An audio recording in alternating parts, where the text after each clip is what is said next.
So you're asking about the progress of and the obstacles to programmatic buying from a publisher standpoint. And so from my standpoint, separate from the IEB, but obviously I think it reflects what we're hearing at the IEB, you know, the progress of automation, the growth of automated systems in advertising transactions is, you know, inevitable and unstoppable. You'll recall, because we've talked in the past, I first wrote a column about this in Ad Age in 1990. So this is not a new concept. What's been happening is it's been taking off over the past couple of years. It has the potential, and the really beneficial potential, to significantly reduce the cost of transactions across the advertising supply chain, if done right, without sacrificing effectiveness and without forcing either any of the parties in the transaction, either the marketer or the publisher, with unfair pricing. There's an opportunity here, as in any kind of market-based situation, to find a win-win on value with great efficiency.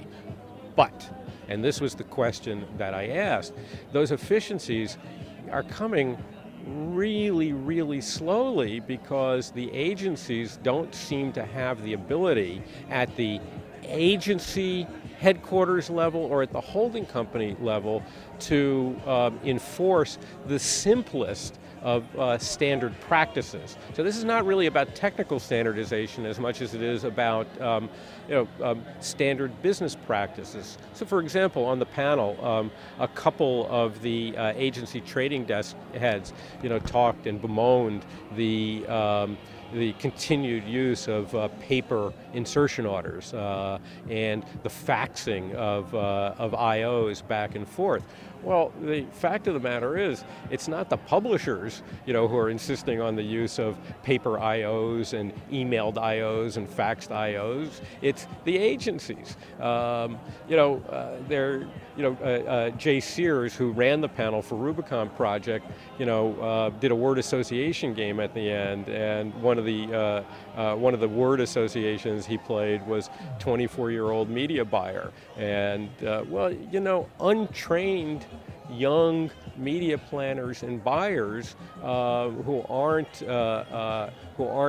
attuned and understanding of the opportunity and potential and just the basic uses of this sometimes abstruse technology are still an obstacle in the system. And what we wonder is, when will the agencies, at again a headquarters level or a holding company level, start doing things like agreeing to standard T's and C's at headquarters level and making sure that their regional groups and their account groups use the same T's and C's instead of kind of changing them willy-nilly. We want to know when they'll start agreeing to use the same automated systems, so the account group for the account in Omaha doesn't deviate and use its own form of IO. That's the stuff that we wonder about, and we think that's where really the opportunity is. But it's going to come from, I think, more